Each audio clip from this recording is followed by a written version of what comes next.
It was break time at Crown Star University. The classroom was full of noise. Some students were eating, some were laughing, and others were taking pictures. But one boy sat alone at the back of the class. His name was David. David never talked. He never smiled. He always sat quietly, as if he didn't want anyone to notice him. But today, something changed. "Why does David always keep quiet?" one of the boys asked. Another student, a girl named Bella, turned to look at him. "Maybe he doesn't know how to speak." "He should say something today," someone else added. "Let's hear his voice." They all turned to David. "David, say something," Bella said gently. David looked up. His heart started beating fast. He didn't want to speak. He had a reason for staying silent. But they wouldn't stop. "Please," Bella begged, "just say hello." David took a deep breath. Slowly, he opened his mouth and said, "Hello." What happened next shocked everyone. The smile on Bella's face disappeared. Her eyes became wide.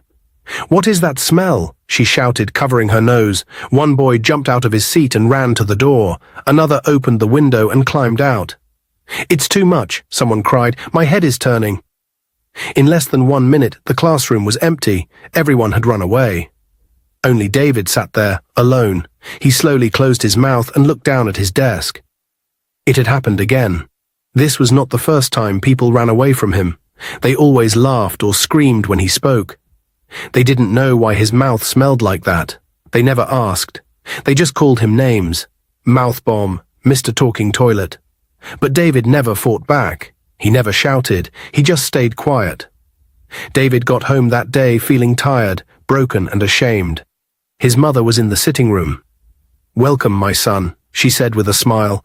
But David didn't answer. He walked in slowly and sat down on the edge of the chair. "Are you okay?" his mother asked. David looked up at her. His eyes were red. "Mother," he said, "I'm tired of everything." His voice was low and heavy. His mother's smile slowly disappeared. "I can't continue like this," he said, shaking his head. "Every time I talk, people run. Today my classmates jumped out of the window. Again." Before his mother could say anything, she covered her nose with her hand. The smell hit her hard, but she didn't want to make him feel worse. David saw her. His heart broke. He stood up slowly and looked at her with tears in his eyes.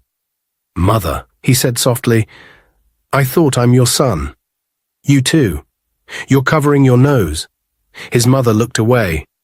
"If you were the one sitting here, you would do the same." David felt like something had pierced his chest.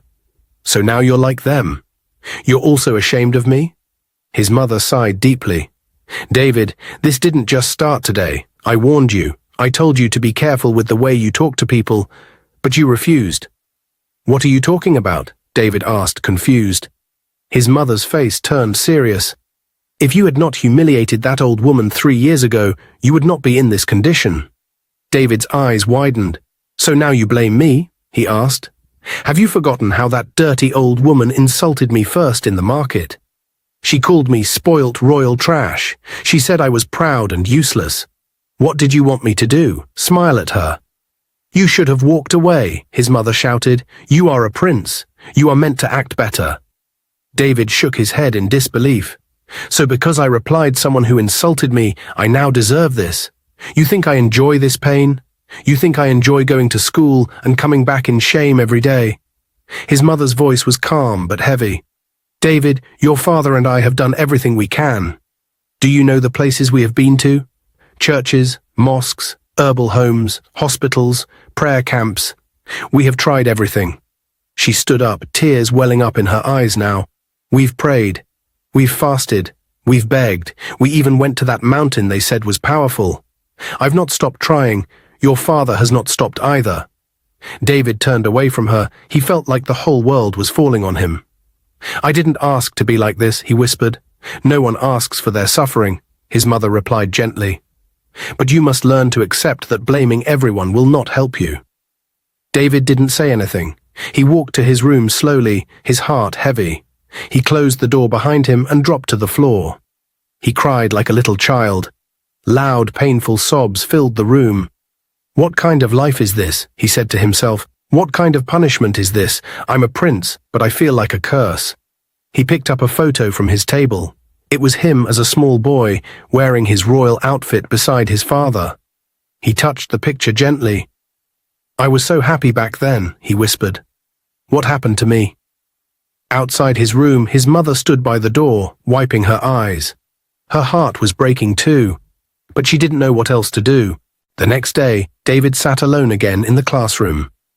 His books were open, but he wasn't reading. His eyes were empty. His heart was tired. All he could think about was how useless he felt. Suddenly, someone walked in with loud steps. It was Stella. She was wearing shiny lip gloss and tight jeans that made her walk like she was on a fashion show runway. "Oh, look who's here," she said, placing one hand on her hip. "Fine boy with mouth odor. What are you doing all alone again?" David didn't answer. "I bet you can't go out during break," she continued, laughing loudly. "If you breathe near the fish pond, all the fishes will die." She held her nose and acted like she was choking. "Somebody call the ambulance. Dragon breath is about to attack again." A few students nearby laughed. David looked down at his book. His ears were hot. His chest was heavy. He wanted to speak. He wanted to say something sharp and clever. But he couldn't. He just stayed quiet. Stella rolled her eyes, flipped her braids, and walked out, still laughing like she just watched a funny movie. David sat there, frozen. He felt smaller than the chair he was sitting on. Then the classroom door opened gently. A girl stepped in. She looked around quietly. She held a file and a small bag in her hand. Her school uniform was neat, and her shoes were clean. Her eyes were calm, and there was something peaceful about her. Her name was Annabelle. It was her first day at Crown Star University. She looked around, a little confused. Then she walked gently to where David was sitting. "Hi," she said kindly. "Excuse me, please. I'm looking for the school library. I'm new here." David looked up. He didn't speak. He wanted to help, but fear held his mouth shut. Annabelle waited. "Please, can you help me? I just need directions." Still, David didn't say a word. He looked around nervously. Then he picked up his pen and tore a sheet from his notebook. He quickly drew a small map and wrote down instructions to the library. He passed the paper to her. Annabelle took it and smiled warmly. "Thank you so much." She looked at him for a moment. "Are you okay?" she asked softly. David gave a small nod. Annabelle nodded too. "All right, thank you again." She walked out of the classroom, holding the paper in her hand. But as she walked down the hallway, something stayed on her mind. Why didn't he talk? Was he shy? Was he sick? Or was he just sad? Annabelle walked down the school hallway, holding the paper David gave her. She looked at it again and smiled. The drawing was neat and the directions were clear.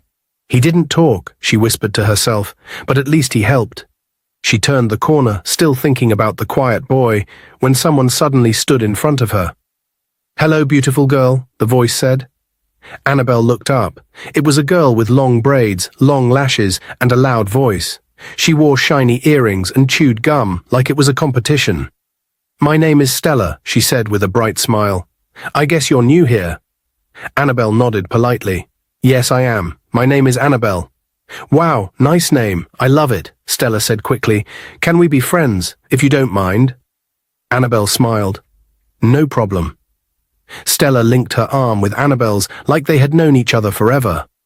"Let me show you around. I know all the best spots in this school. You'll love it here." They began walking together, but then Stella looked at the piece of paper in Annabelle's hand. "Wait. Were you just coming out of that classroom?" she asked. "Yes," Annabelle replied. "I asked one of the students there for directions to the library." Stella raised her eyebrows. "Don't tell me you met that boy." Annabelle looked confused. "Which boy?" Stella leaned close and whispered like she was about to share the world's biggest secret. "The one that smells like a dead rat and burnt pepper. David." Annabelle blinked. "I'm sorry." "You didn't hear me," Stella said, louder now. "David, the boy that sits alone like a broken chair, tall, quiet, and cursed with the worst mouth odor in the history of the world." Annabelle was silent. She didn't know what to say. "Don't worry," Stella said, laughing and flipping her braids. "You'll get used to the stories. Nobody goes near him. The day he said good morning to one girl, she went to the clinic and said her brain was shaking." Annabelle's eyes widened. "Oh, no wonder he didn't talk to me." Stella clapped her hands.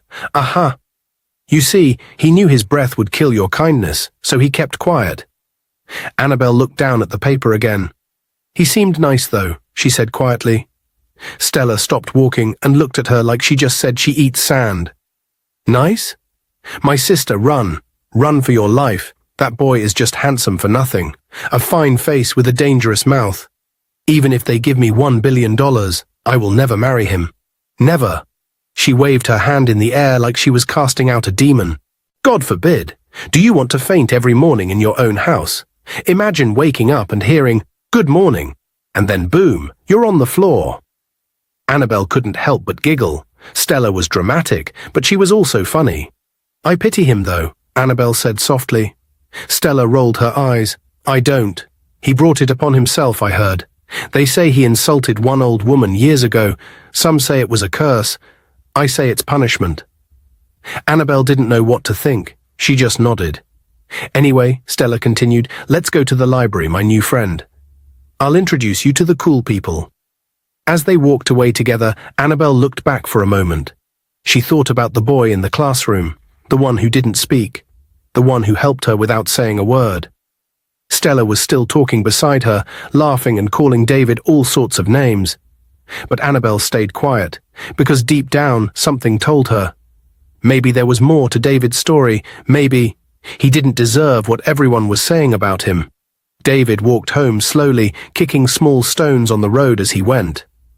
The sun had started to go down, but the heat in his chest was still burning. His heart was heavy. His legs felt weak.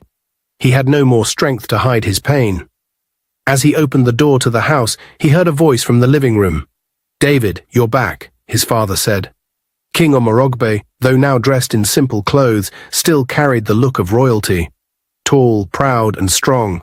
His deep voice filled the room like thunder in the sky. But today that voice would be shaken. David walked in and sat down quietly. Good evening, Dad, he said. His father looked at him with kind eyes, but just as David opened his mouth to speak again, the king slowly brought his hand to his nose.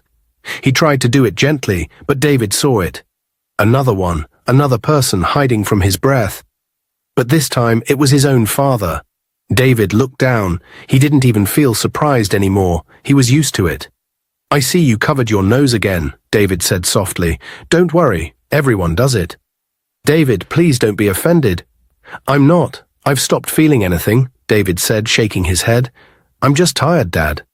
Tired of all of this. The king sat up straighter. What happened again? David's voice cracked as he spoke. They laugh at me in school every day. Today, a new student asked for directions to the library. I couldn't even help her. I was too scared to open my mouth. I just gave her a piece of paper like I'm some dumb person. He clenched his fists. I can't continue like this, Dad. What kind of life is this? I've become a shadow, a joke. I can't laugh. I can't talk. I can't even make friends. Tears gathered in his eyes, and his voice became low and shaky. If you don't do anything about this, I swear I will end it all. I will unalive myself, Dad. I can't do this anymore. The words hit his father like a blow to the chest. No, the king shouted, standing up in fear. Don't ever say that again. He rushed to David and knelt in front of him. David, please listen to me. You are my only son, my only child. You are the reason your mother and I are still standing. Don't even think of such things, please. David looked at his father with tired eyes. I don't want to feel this way anymore. You won't, the king said firmly. I promise you, I will do something. Tomorrow morning, I will travel to Oke Agbara. There is a man of God there, Prophet Elijah. Very powerful. People say his prayers can shake mountains. David's heart moved a little. I've heard of him, he said quietly. Yes, his father nodded. He helped the governor's daughter. He even prayed for a woman who had been mad for 15 years, and she became normal in one day. I will go there. I will not come back until he agrees to see you. David wiped his tears slowly. Do you think he can help me? The king placed his hand on David's shoulder. I believe it with all my heart. Just go to school tomorrow, my son. Before you come back, good news will be waiting for you. David stared at his father, and for the first time in a long while, he smiled a little. Thank you, Dad. His father pulled him into a hug. "We will win this battle. You are a prince, and no curse will destroy your life." David nodded. That night he slept with hope in his heart. For the first time in months, he dreamed of himself smiling, laughing, talking without fear. The next day at Crown Star University, the school was buzzing with whispers and surprise. Students gathered in small groups, talking quietly but excitedly. Something big had just been discovered, and it was spreading fast like fire on dry grass. In one corner of the school, Stella was sitting under a tree. Then her friend Lydia came running toward her. "Stella, Stella, you won't believe what I just heard," Lydia said, almost out of breath. Stella looked up lazily. "What is it again? Did the cafeteria finally buy meat pies that have meat inside?" No, something bigger than meat pie." Lydia sat beside her and lowered her voice. "It's about David." Stella raised her brow. "David? You mean Mr. Mouth Explosion?" Lydia nodded quickly. "Yes, I just found out something shocking. David is not an ordinary student." Stella frowned. "Okay, what does that mean?" Lydia leaned in closer. "David is the only son of King Omorogbe. That means he's a prince." Stella's eyes nearly popped out of her head. "Wait, what?" "I'm serious," Lydia said. "I confirmed it. His full name is Prince David Omorogbe. He came to this university quietly to study like a normal person." Stella dropped her nail file. "Oh my goodness. Yes," Lydia said, "and that's not all. He's the only child, which means, one day, he will become king." Stella jumped up, holding her chest like someone that just won a lottery. "That means he must be rich. I mean, his father is a king." "Which king is poor?" Lydia nodded. "Exactly." Stella began pacing. "It won't be bad if I become his girlfriend, and later his queen. I will wear gold. I will travel to Paris. I will snap pictures on a horse. I will—" She stopped suddenly and sighed. "Only problem is that mouth odor." Lydia held her nose dramatically. That one is something else." Stella rubbed her chin. "How will I cope? I can't faint every time he talks." Lydia laughed and said, "You can buy him a helmet." "A helmet?" Stella laughed. "Don't kill me." "I'm serious. Or better still, just buy him mouth spray. Or a mask. Yes, give him a face mask and tell him it's for fashion." Stella began smiling again. True. That boy is too handsome. His eyes, his skin, the way he walks. If not for that fire-breathing mouth, he's a dream." Lydia raised one brow. "But Stella, don't forget, you insulted him yesterday. You said very terrible things." Stella waved her hand. "Oh, please, leave that to me. Have you forgotten I'm the finest girl in this school? The most classy. The queen of fashion. Which man in this school can reject me? Even the lecturers admire me." "But what if David doesn't like you?" Lydia asked. Stella smiled proudly.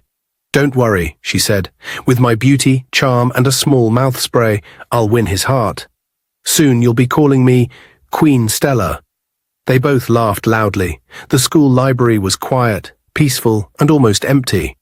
Most students didn't like going there during break time, but for David, the library was his hiding place. No one laughed at him there, no one asked him to talk. It was the only place where silence felt safe. He sat at a table near the window, pretending to read a book. But his mind wasn't focused. His heart still carried the weight of everything happening in his life. Then he heard soft footsteps. He looked up, and there she was. Stella. David frowned a little. He could see it clearly. She was covering her nose with a handkerchief. He sighed and closed the book. "I know why you're here," he said quietly. "You came to laugh at me again. Don't worry, I'm used to it." Stella blinked. She didn't expect him to speak first. "No, David, I didn't come to laugh at you." He looked away and said nothing. Stella pulled out a chair and sat down across from him, still holding the handkerchief near her face. "I came to say I'm sorry," she said. David didn't respond. "I know I said a lot of hurtful things. I was rude and I behaved like a child. I didn't know you were going through so much." David looked at her slowly. "Now you know I'm a prince, so you're here to be nice." Stella opened her mouth, then closed it. "Yes and no. I mean, look, I won't lie, it surprised me. But even before I heard about that, I started feeling bad. You've never hurt anyone. You've always been quiet. I was just being foolish. David smiled a little but shook his head. You're still covering your nose. Stella quickly dropped her handkerchief. Sorry, it's just habit. He raised his eyebrows. She laughed awkwardly. Okay, fine. I'll be honest. Your mouth, it's strong, like very strong, but you're still a fine man. David looked at her. You were about to say it, weren't you? Say what?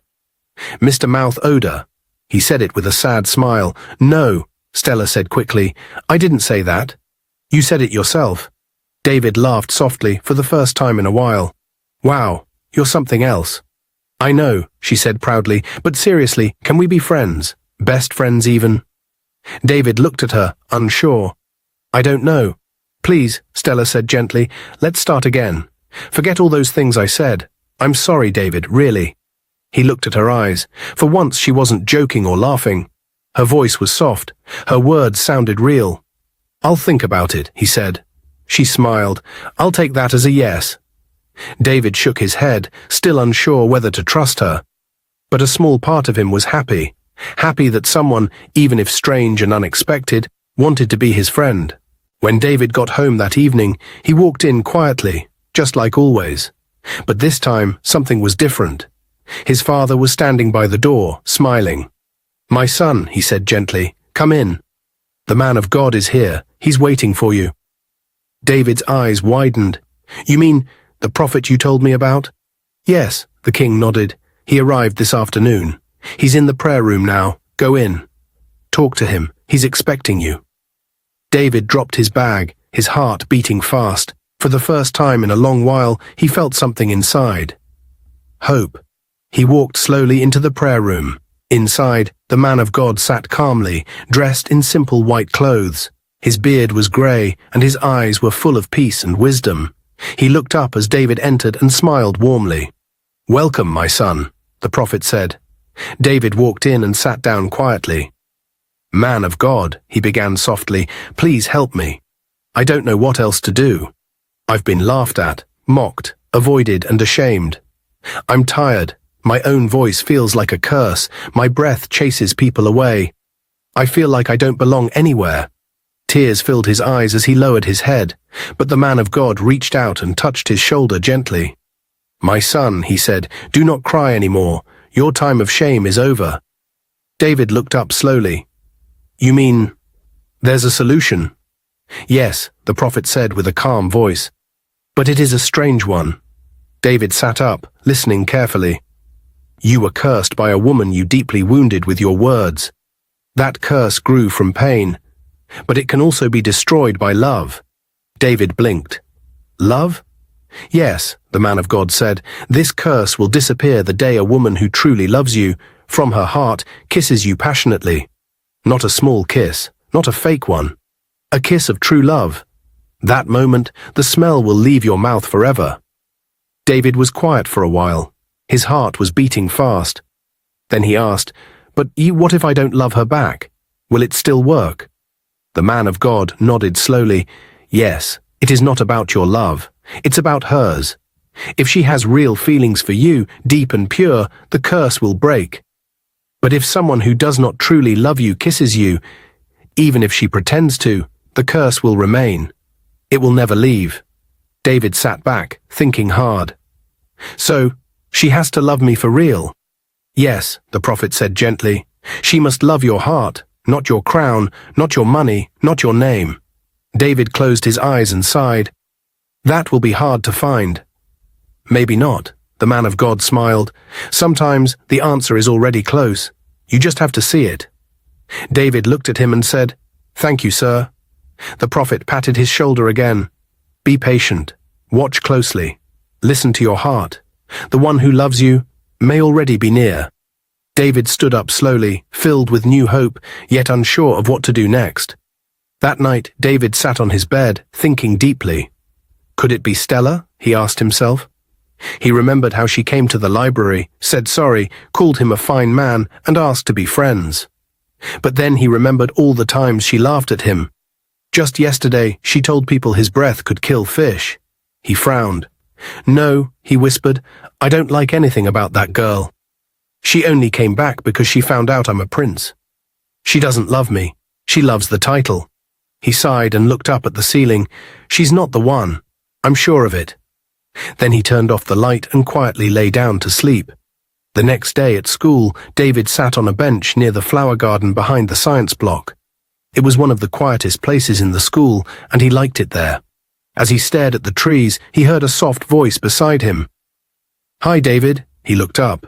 Annabelle. Her face looked calm and gentle, just like the first time he saw her. David gave a small smile but looked away quickly. He didn't want to open his mouth. "Say something," Annabelle said, taking a seat beside him. "I don't mind. I already know your story." David froze. His eyes slowly turned to her. "Oh, really?" he asked, his voice low and shaky. "I'm sorry," he added quickly. "It's not my fault. I didn't choose this." Annabelle nodded kindly. "I know, the smell was strong," she said, chuckling gently, "but I can manage it. It's not the end of the world." David looked at her in surprise. "Are you sure?" "You can cover your nose. I won't be upset." Annabelle shook her head. "No, I'm fine." David felt his heart beat differently. She wasn't pretending. She meant it. "Can we be friends?" he asked softly. "If you don't mind." "Sure," she smiled. David relaxed a little. He finally felt seen, as a human. Then he looked at her again. "I haven't seen you around since the first day. Where have you been?" Annabelle's smile faded. "My mum was very sick. I had to stay home and take care of her." "Oh no," David said, his voice full of concern. "I'm so sorry. Is she okay now?" "Yes," Annabelle nodded. "She's fine now, thank God." "I'm glad," David said. Then he stood up. "I'm going to get something to eat. Do you want to come with me?" Annabelle shook her head. "No, I'm okay. Maybe another time." David smiled gently. "All right. Maybe next time then." He walked away, his heart lighter than it had been in weeks. But just as he turned the corner, trouble arrived. Stella walked up to Annabelle with her arms crossed and her eyes full of fire. "What are you doing with my man?" she asked, loud and rude. Annabelle looked confused. "What do you mean? Who is your man?" Stella scoffed and flipped her braids. "Don't act dumb with me, Annabelle. David, of course." Annabelle burst into laughter. "You're joking, right? Weren't you the same person who said David is not your type? Just a few days ago, you were shouting that even if they gave you $1 million, you would never accept him because of his mouth." Stella's smile dropped. "Whatever. That was then." Annabelle stood up and faced her. "Now look how cheap you are. Just because you heard he's a prince, you suddenly love him. How desperate can you be, Stella?" Stella stepped forward angrily. "I warned you. Stay away from my man. If you don't, I swear I'll stop being your friend." Annabelle folded her arms. "I never begged for your friendship, you desperado. You think everything is about looks and money." Stella gasped. "How dare you talk to me like that? You know I'm classy and more beautiful than you." Annabelle stepped closer. "No, how dare you? You call yourself classy, but you're fighting over a boy you used to insult. You empty soul." Stella's face turned red. "You daughter of a poor tomato seller. You that smell of poverty. I regret ever speaking to you." Annabelle laughed. "And I regret ever believing you were a decent human. Who's the real one that smells? You walk around spraying perfume, but your heart stinks." Stella raised her hand like she wanted to slap her, but Annabelle stepped forward boldly. "Go ahead," she said calmly. "Touch me, and I'll make sure the whole school hears about how low you truly are." Stella froze. She knew Annabelle was serious. "I'm not even dating David," Annabelle said sharply. "We're not even close yet. So what is all this madness? Fighting over a boy just because he's a prince? That's your idea of love?" Stella couldn't speak. Her lips trembled, but no words came out. "You want a crown," Annabelle said, "but you have no heart to wear it." Then she walked away, her head high, leaving Stella standing there, defeated, speechless, and shaking with shame. David sat alone in the school restaurant. A plate of rice and chicken sat in front of him, but he wasn't eating. He was just stirring the food slowly with his spoon. His mind was still on his conversation with Annabelle. Her words, her calm voice, the way she smiled even when she said the smell was strong. It touched him deeply. No one had ever treated him like that before. He was still thinking about her when someone dragged the chair opposite him and sat down roughly. Stella. David looked up slowly. As expected, she was already holding a handkerchief near her nose. "Hi, David," she said, giving a forced smile. "We need to talk." David said nothing. She looked around quickly, then leaned in like she was about to share a dangerous secret. "I saw you with that girl," she said. David blinked. "What girl?" "Don't pretend," Stella snapped. "That new girl, Annabelle." David looked down at his food. "What about her?" Stella rolled her eyes. "You need to stay away from her. That girl is no good." David looked up. "What do you mean?" "I know her very well," Stella lied. "We used to attend the same school. She's cursed, David. People that get close to her always have bad luck. She's not who you think she is." David frowned. "Cursed?" "Yes, ask anyone. Her mother used to be sick all the time because of her. And I heard she was even chased from her last school." David folded his arms. "Why are you telling me all this now?" Stella sat up straight. "Because I care about you. I'm your girlfriend. I'm only trying to protect you from her. She's pretending to be sweet, but it's all fake." David looked at her closely. "You're still covering your nose." Stella quickly lowered her handkerchief. It's nothing. My nose is a bit sensitive." David leaned back in his chair. "Why are you really here, Stella?" "I told you, I'm trying to help you." "No," David said quietly. "You're trying to destroy someone else." Stella's face changed. "You said I should stay away from the only person who treated me like a human being." Stella scoffed. "You call that love?" "She's just acting. Trust me, girls like that don't love boys like you." David stood up slowly. "And girls like you? You think I forgot how you laughed at me? How you shouted across the class that my breath could kill fish?" Stella was silent. "You want me now because I'm a prince," he said. "But you never cared about me, not truly." Stella's face turned red. "Fine, do what you want. But don't say I didn't warn you when that girl shows you her real face." David picked up his tray and looked at her one last time. "She already showed me her real face. And it was honest." As David walked away from the restaurant, Stella sat back in her chair, her face slowly changing from fake sadness to wicked amusement. She dropped her handkerchief and burst into quiet laughter. "Look at this mouth odour boy. He actually thinks I'm after his handsomeness." She scoffed loudly, then rolled her eyes. "This boy must be dreaming. Who even likes him for real? That breath alone is enough to chase away mosquitoes in a whole village. But don't worry, my dear Prince Dragon Breath," she whispered. "By the time I'm done with you, you'll forget how to spell your own name. I'm the queen of this school. No one takes the spotlight from me, not even a cursed prince with a royal mouth bomb." With one final smile, she walked out of the restaurant. In her mind, a plan had already begun.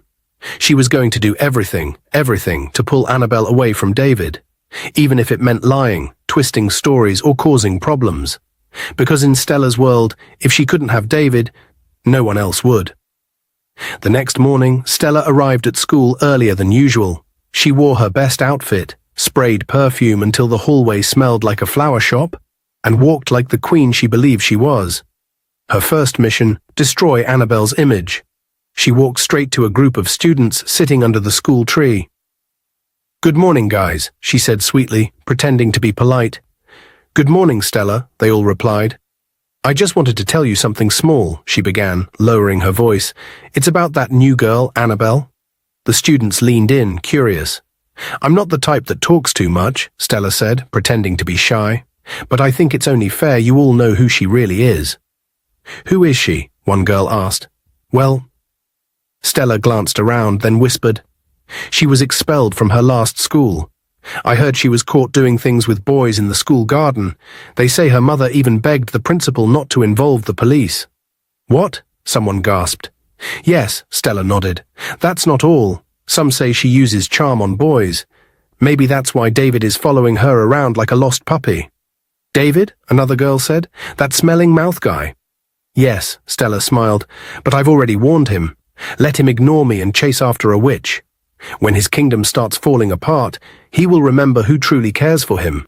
The students started whispering and shaking their heads. Stella walked away smiling. Her lies were working. But not everyone believed her. One girl who had once sat next to Annabelle in class frowned. "That story sounds made up," she said quietly. "Annabelle doesn't look like someone who'd do all that." Meanwhile, Annabelle had no idea her name was being dragged like mud through a storm. She was in the school clinic, helping a sick girl walk to her bed. Kindness was natural to her. She didn't do it to impress anyone. And David? He was in the library again, sitting in the same spot where he first saw Annabelle. He kept looking at the door, waiting, hoping. When he didn't see her, he sighed and looked at the clock. Where is she today? His heart was starting to feel something it hadn't felt in a long time.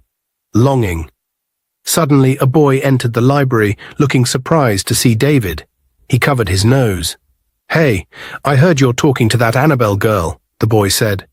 David nodded slowly. "Be careful," the boy warned.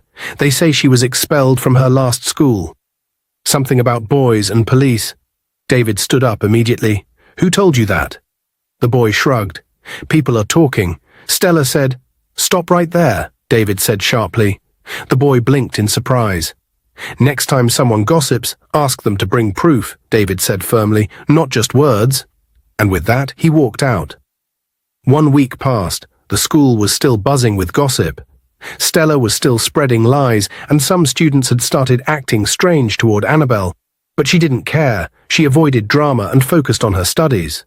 David, on the other hand, stayed close to her. Quiet, kind, and always respectful. They didn't talk much in public, but when they were alone, it was different.